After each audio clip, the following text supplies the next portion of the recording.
Buenos días y bienvenidos a mundodesconocido.es. Tenemos preparado para vosotros un tema que a mi juicio me parece interesantísimo. Es un tema en ciertos aspectos conocido y en otros aspectos muy desconocido. Es ni más ni menos que los extraños accidentes o sucesos aéreos. Gente que iba en aviones, los aviones son derribados, caen misteriosamente y ocurren sucesos muy extraños a lo largo de todos esos aparatosos acontecimientos. Algunos de ellos vinculados al tema OVNI y otros vinculados a otras cuestiones que pudiéramos considerar incluso más oscuras.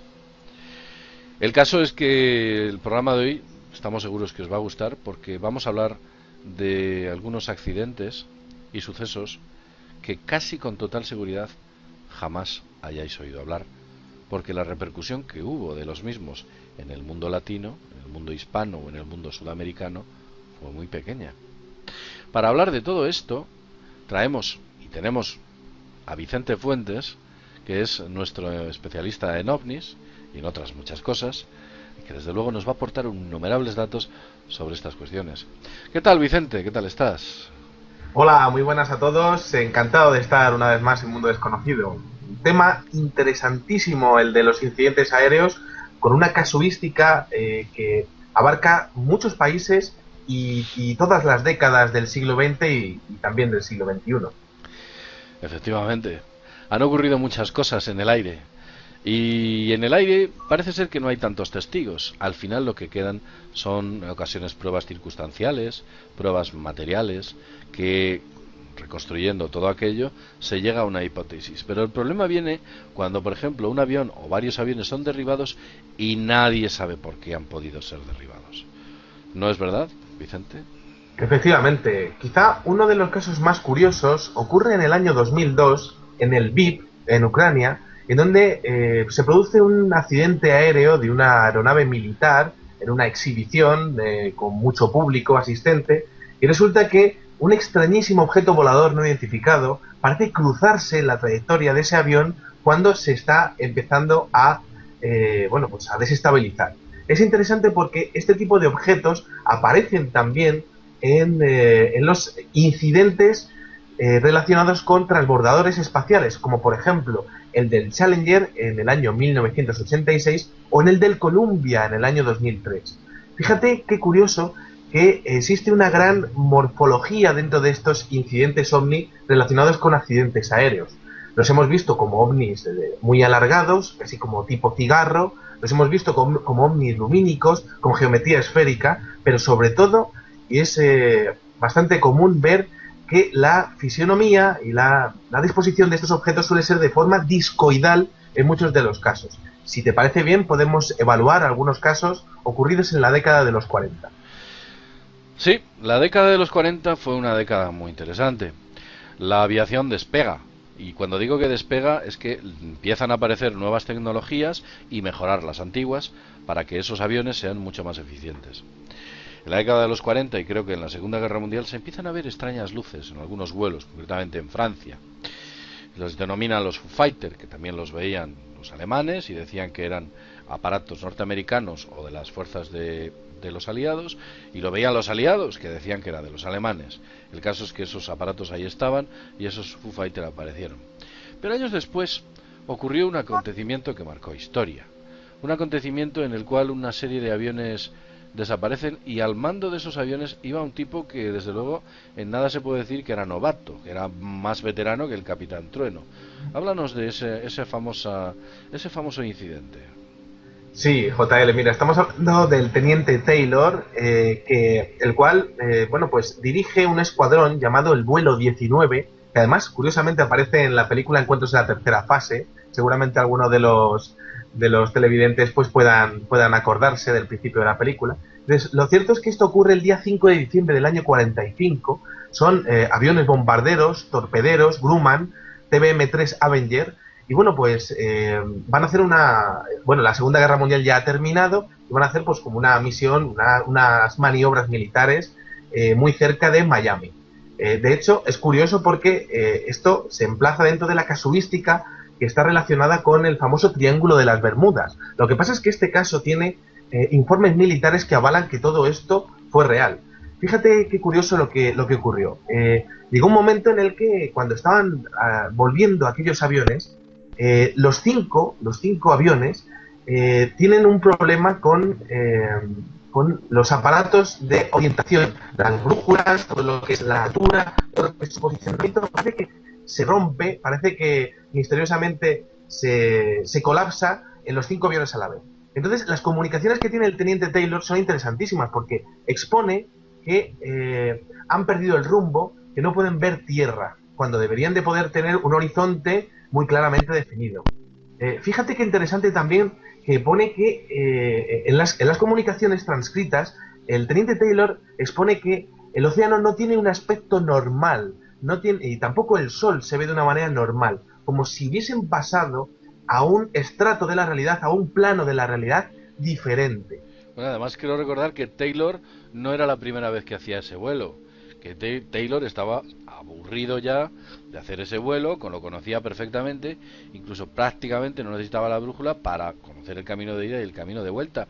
Los islotes y todo aquello que había lo conocía de manera perfecta. Pero es curioso porque él dice incluso que las islas que veía, o los islotes, porque él veía, no las conocía. Era extraño, todo era muy extraño para él. La cuestión... Sí, adelante, Vicente. Sí, un detalle muy interesantísimo es que ellos están completamente perdidos y son personas y son militares que están completamente adecuados a cualquier tipo de circunstancia aérea. Y es curioso, en una de las transcripciones dice que parece que estamos entrando en agua blanca, es decir, la percepción que tienen está completamente alterada, pero son todos los pilotos a la vez. Aquel vuelo 19 se perdió. No hubo ningún tipo de medición en radar, y es curioso porque un hidroavión que fue en su rescate también se perdió. Eso es uno de los grandes misterios de la aeronáutica mundial que no ha podido ser resuelto, y ahí está los testimonios y las grabaciones de radar que, al igual que ocurre con el caso Manises en España, bueno, pues dejan huella en Antes de entrar, del incidente. antes de entrar en el caso Manises, vamos a ver. Primera pregunta. No quedan nada de ellos. No aparecen restos en costas de ninguna islas, no aparecen restos de los aviones.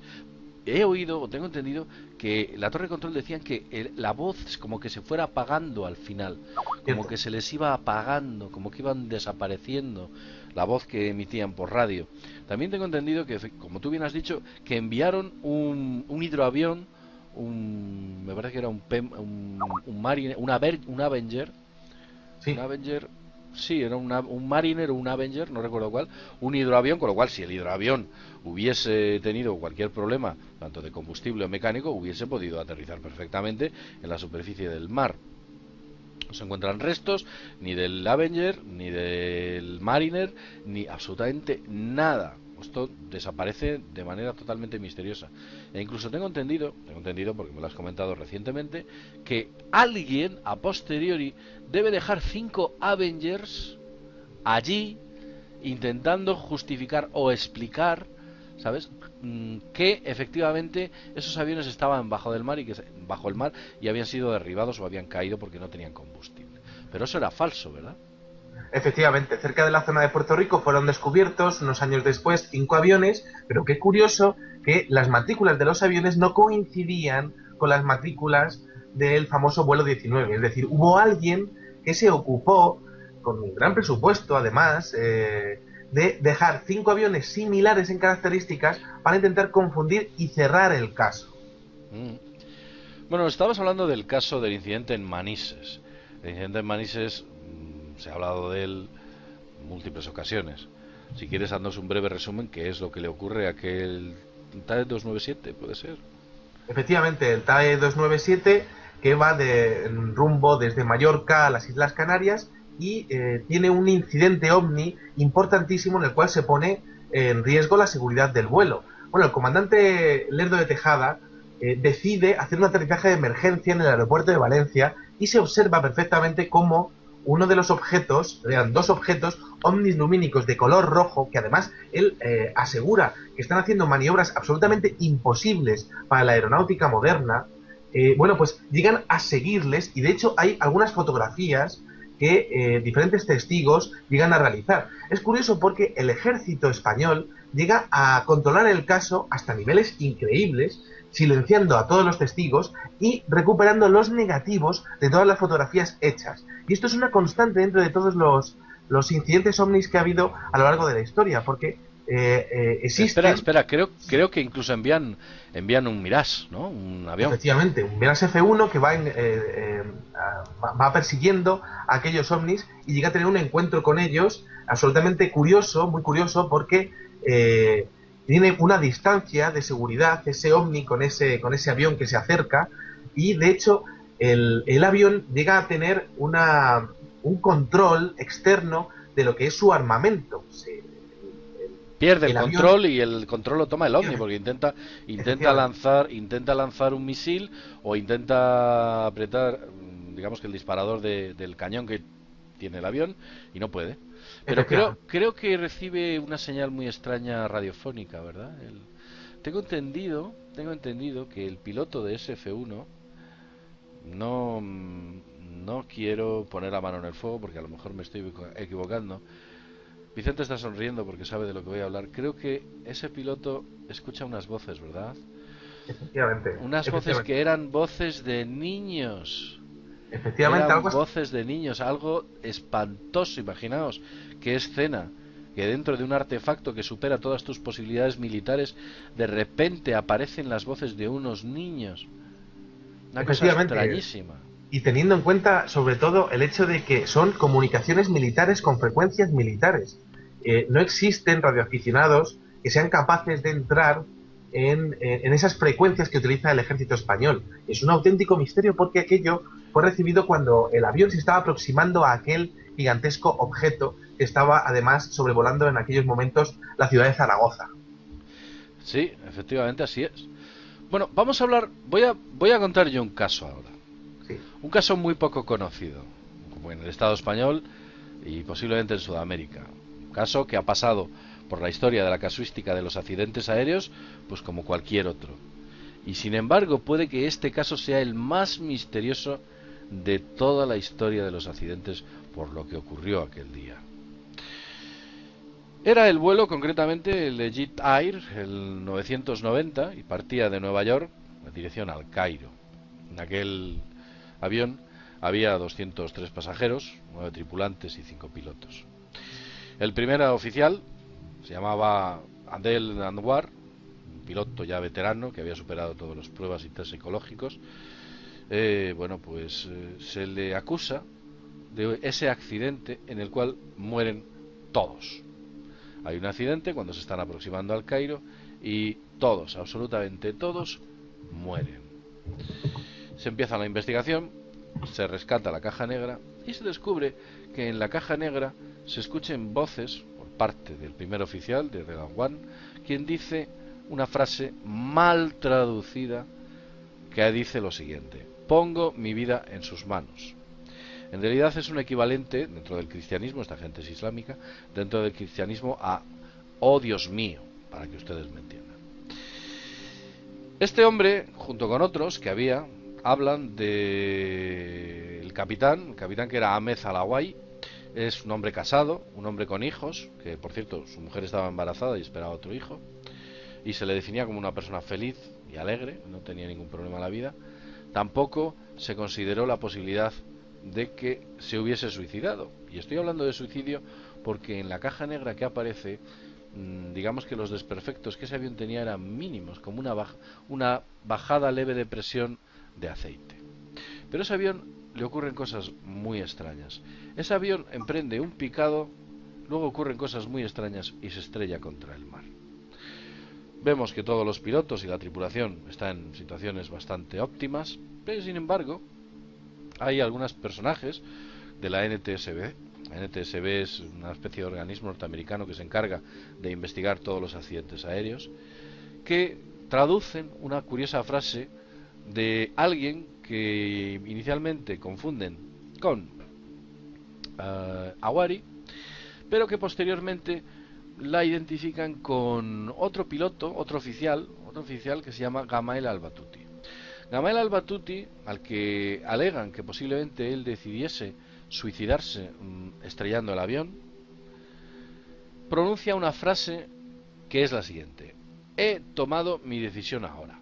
Esta transcripción de esa frase de he tomado mi decisión ahora es recogida posteriormente por la CNN, quien reafirma públicamente la transcripción de la misma.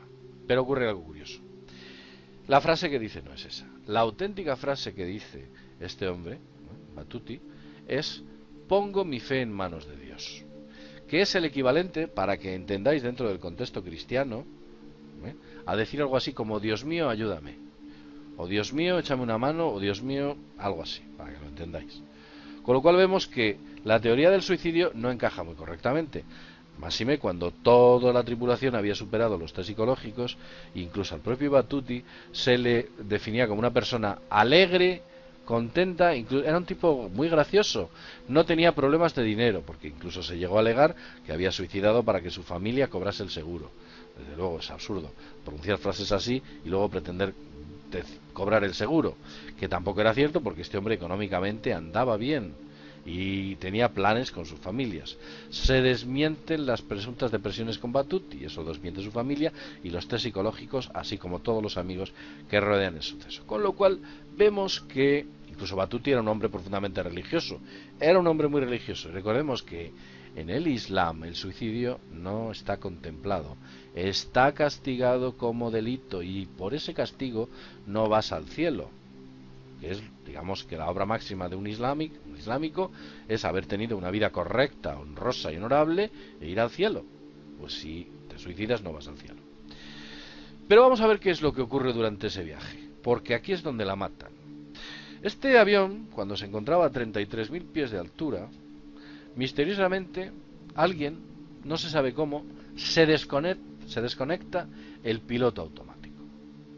Entonces el avión inmediatamente empieza a tomar un picado barrena y empieza a caer y a caer y a caer y a adquirir casi un grado de verticalidad total. De hecho, tan alta es la verticalidad y tan grande es la velocidad que coge, que se pone a 0,99 Mach, casi la velocidad del sonido.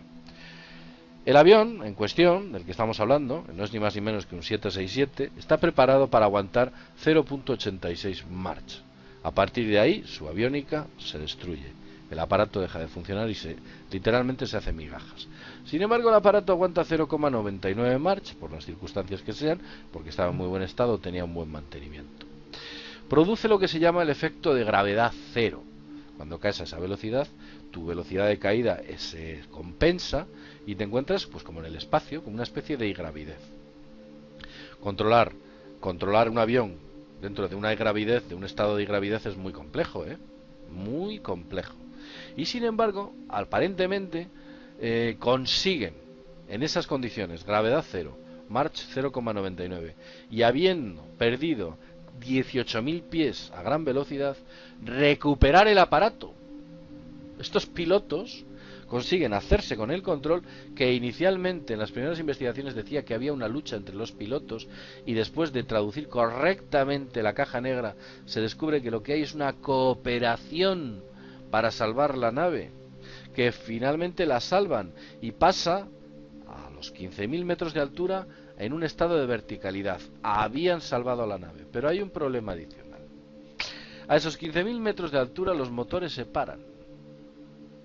Pues misteriosamente, y fijaos qué curioso, según informa la Marina, aparte de la caja negra, ese avión con los motores parados consigue ascender 10.000 pies de altitud. Algo imposible para la física actual. Planeando, no haces a subir a un enorme aparato como ese 10.000 pies de altitud, ni imaginándolo en los sueños más alucinantes que pueda tener el propio Benny Hill. Independientemente de todo esto, y con los motores apagados, se mantiene a 24.000 pies de altura. Después de recuperarse con los motores apagados, se mantiene el avión levitando, como que una extraña fuerza lo mantuviese ahí durante un tiempo. Se mantiene levitando durante unos minutos. Imaginaos ya lo que es recuperar un avión, subirle 10.000 metros, todo esto sin motores, y mantenerle luego a 24.000 pies de altura, para posteriormente caer nuevamente en picado y el avión estrellarse contra el mar. La historia no acaba aquí, porque esto inicialmente podemos pensar que es alucinante, que es un auténtico misterio, pero es que creo que Vicente, ¿nos quieres comentar algo? ¿Quieres añadir algo? Ah, no, bueno, pues es que el tema no acaba aquí. Vamos a ver. Ocurren cosas importantes después. Los servicios de rescate, hay un gran despliegue por parte de varios países para rescatar todo lo que se puede rescatar de aquel avión. Pues os cuento. De ese avión se rescatan numerosas piezas, se rescata gran parte del fuselaje, por supuesto las cajas negras. Pero ¿sabéis lo que no se rescata del avión? Nada, ni a un solo tripulante, ni a un solo pasajero y ni a un solo piloto. Ningún cuerpo. Todos literalmente habían desaparecido, como si se hubiesen desintegrado literalmente. No se encuentra ningún cuerpo. Yo sé que muchos de vosotros podéis pensar, bueno, pues es que se lo han comido los tiburones, o se lo han comido los peces, o han caído, o han sido destruidos por el incendio, por lo que queráis. Pero es que vamos a ver.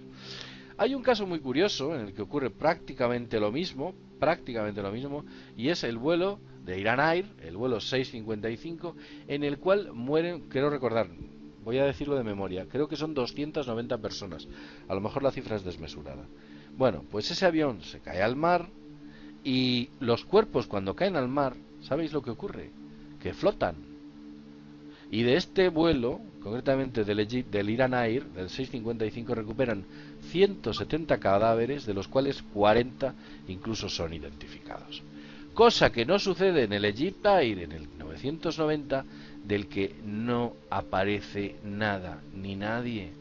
Sí aparece el avión, aparece la caja negra, muchos restos, pero nada, ni un ser humano a bordo.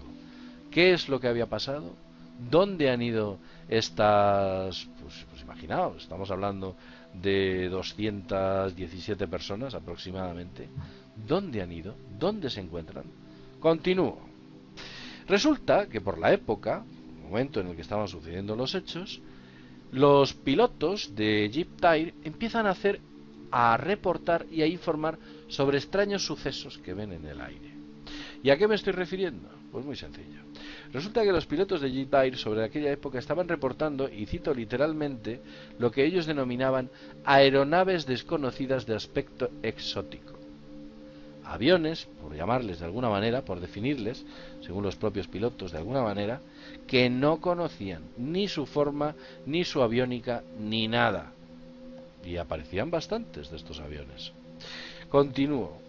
Y también, curiosamente, en aquella época, o por entonces, una serie de misiones de la NASA, son denunciadas porque hay un chivatazo interno de la NASA que alega o dice que en esas misiones se está utilizando tecnología antigravitatoria.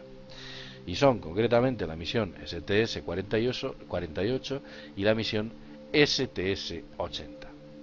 Como veis, el famoso vuelo 990 de Egypt Air ya se produjo hace ya años, me parece que fue en el año 2000, en el año 99, 2000, no recuerdo muy bien, lo podéis investigar vosotros. Lo que ocurre es algo que pudiéramos considerarlo el mayor misterio de la aviación jamás acaecido, y sin embargo se ha mantenido de manera muy sucinta. ¿Qué te parece todo esto, Vicente? Me parece que, teniendo en cuenta la casuística que ha habido, teniendo en cuenta además también esa mención que has hecho de la STS-48 y la STS-80, misiones de la NASA en donde se ha podido grabar objetos voladores no identificados que quizás sean exactamente la misma tecnología que se vio en Egipto en aquellos momentos, bien, pues a mí no me cabe ninguna duda de que existe la posibilidad de que aquella tripulación de aquel avión de Egypt Air hubiese podido ser abducida. Esto lo digo en base a numerosos casos que ha habido a lo largo de la historia, en donde también este tipo de objetos han tenido intervenciones muy claras con los pilotos de aviones. Por ejemplo, podemos hablar del caso de Thomas Mantell, el 7 de enero del año 48, en una región comprendida entre Fort Knox y Franklin, en el estado de Kentucky. Y bueno, pues este es un piloto que está sobrevolando el estado y bueno, pues es mandado para seguir las evoluciones de un objeto volador no identificado que va a una velocidad realmente impresionante. Entonces, bueno, este señor Thomas Mantle, también una persona ducha, una persona completamente preparada para este tipo de persecuciones, y fíjate que hablo de persecuciones porque aquel objeto estaba acelerando su velocidad cuando se acercaba el señor Thomas Mantle con su avión.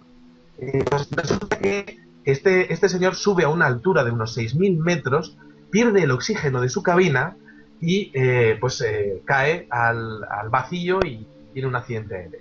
Es curioso porque los medios de comunicación intentaron alentar la teoría de que estaba persiguiendo al planeta Venus, una cosa absurda completamente, o el reflejo del Sol también, o incluso un globo meteorológico del tipo Skyhook, algo completamente absurdo e imposible por las características del vuelo que tenía ese objeto. Otro de los casos más interesantes ocurre en Japón, el caso Iaruki, a ver si lo puedo decir, Iakuri, perdón, a ver si lo puedo decir bien, el día 9 de junio del año 74, en donde el teniente coronel Nakamura y el mayor Kubota, pues también están persiguiendo a unos objetos voladores no identificados cerca de Tokio. Y es curioso porque este avión también cae al vacío después de haber tenido un extraño encuentro con tres objetos voladores no identificados, también ovnis lumínicos del tipo anaranjado. Y es curioso porque estos señores exponen que tuvieron como una especie de advertencia en forma de unos extraños destellos en sus alas, que no era aplicable además a ningún tipo de electromagnetismo, de efecto electromagnético. Y es curioso porque las comunicaciones de la torre de control estaban hablando de que aquel objeto superaba en más de 6.000 kilómetros por hora la altura, la velocidad. Entonces, claro, lo interesante de todo esto es entender que existen una cantidad de incidentes absolutamente impresionante y que las autoridades están censurando continuamente todos estos incidentes, recuperando cajas negras, modificando el testimonio de testigos, para que el público no sea consciente de lo que ocurre en los cielos de nuestro planeta. Efectivamente, parece ser que luego, finalmente, lo que queda en el hecho es que ha sido un accidente provocado por problemas técnicos, algún piloto, etcétera, cuando realmente el misterio es mucho más profundo. Es un poco el todos queremos escuchar esta versión porque quizás sea la que más nos interese a todos, porque otro tipo de versiones que se podrían ajustar no son tan fáciles como de encajar. Creo que quieres comentar algo. Efectivamente, sí. Hay otros dos casos que me parecen muy interesantes a la hora de hablar de incidentes aéreos.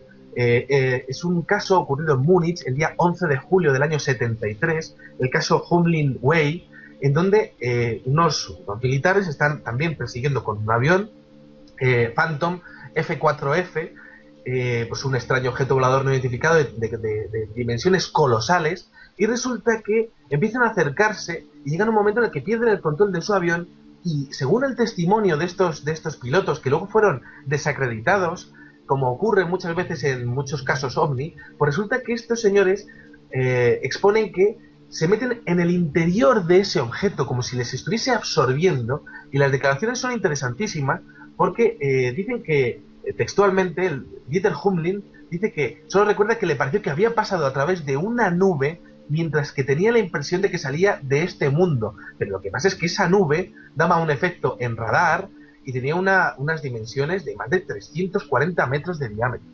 Hay otro caso, por ejemplo, en el vuelo 1628, que ocurrió en Alaska el 17 de noviembre del año 86.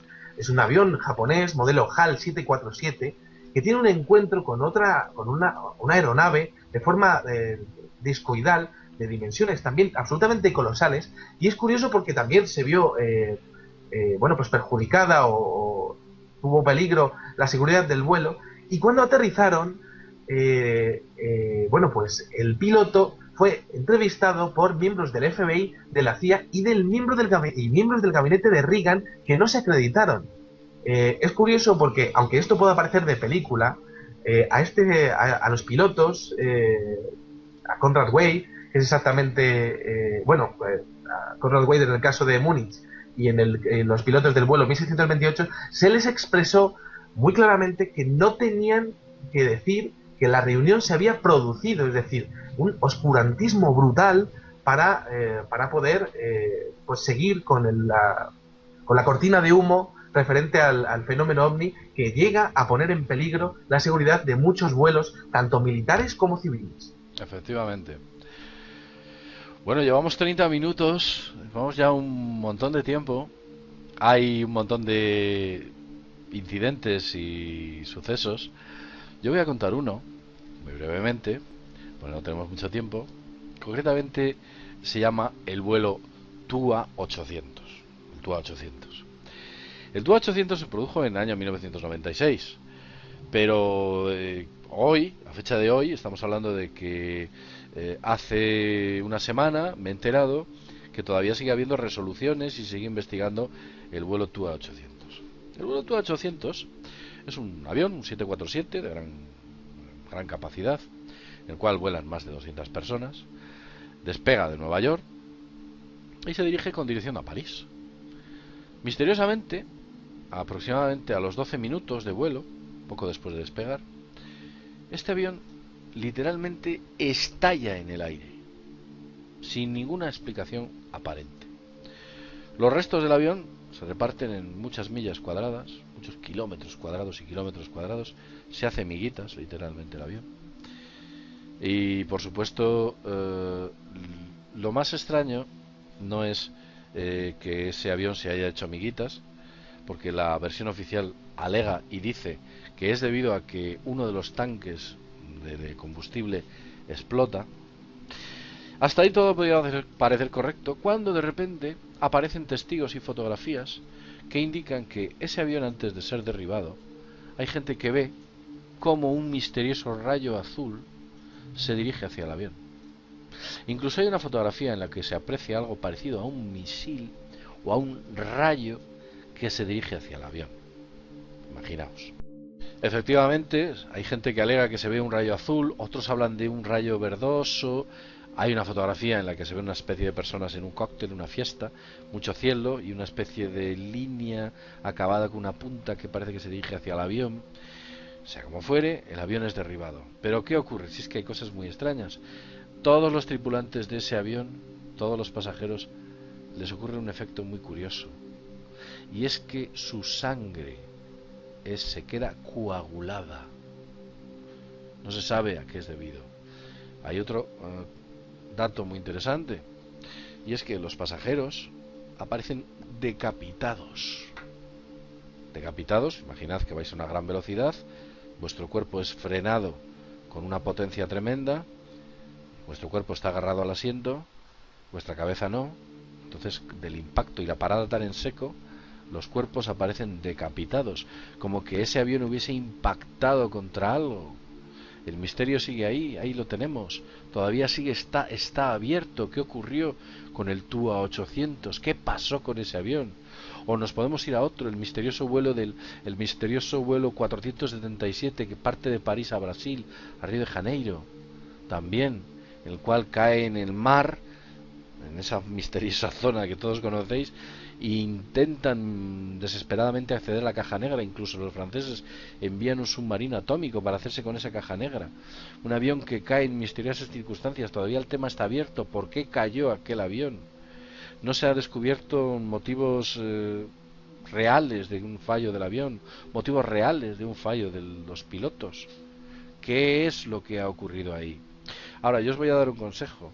En el famoso vuelo 447, entrad en la Wikipedia y ahí viene el pasaje. Algunos de las personas que iban en el pasaje, ved qué personajes. Algunos eran fabricantes de armas, otros eran importantes científicos, otros incluso vinculados a la política. A lo mejor había interés en que ese avión no llegase a destino.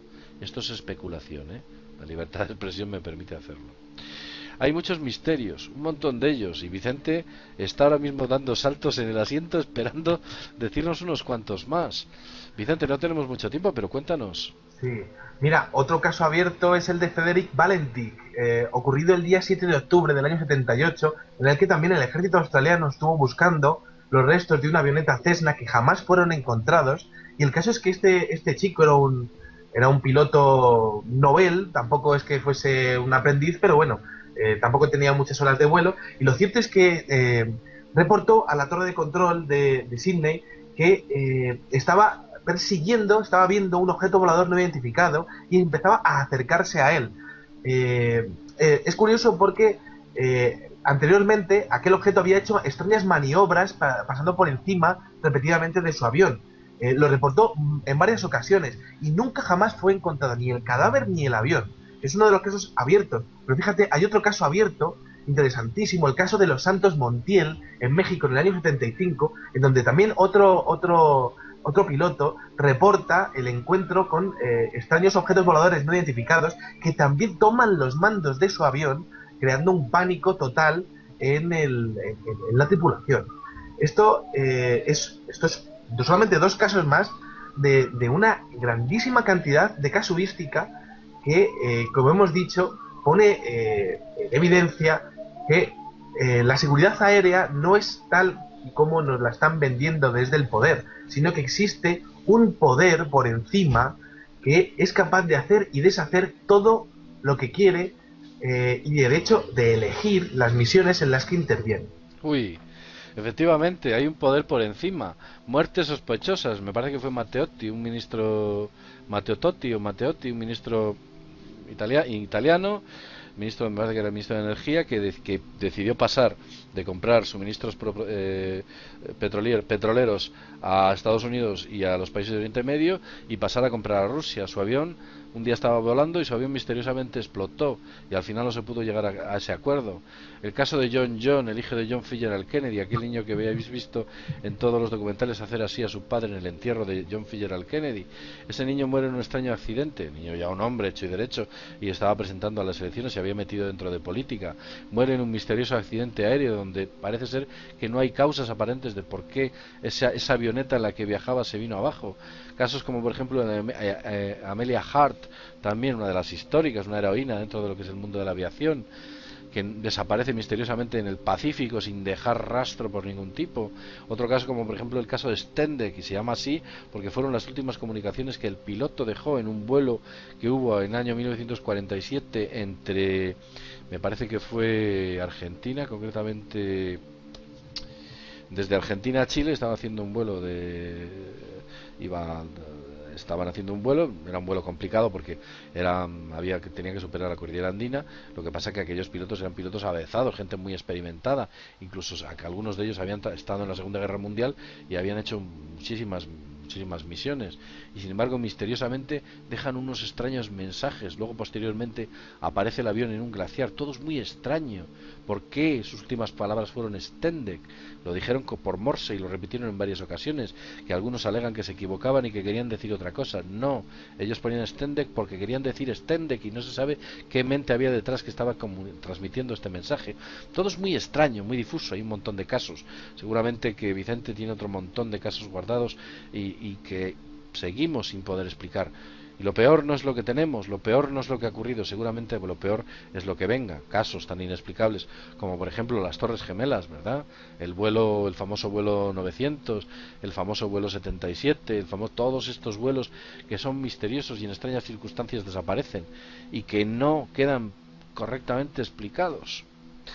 Bueno, pues os hemos tenido un buen rato, ¿verdad, Vicente?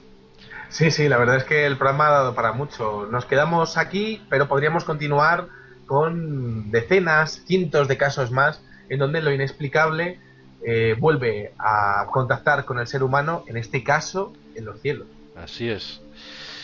Muy bien, y lo dicho, sin más, desde mundodesconocido.es, nos vemos en el próximo videoprograma.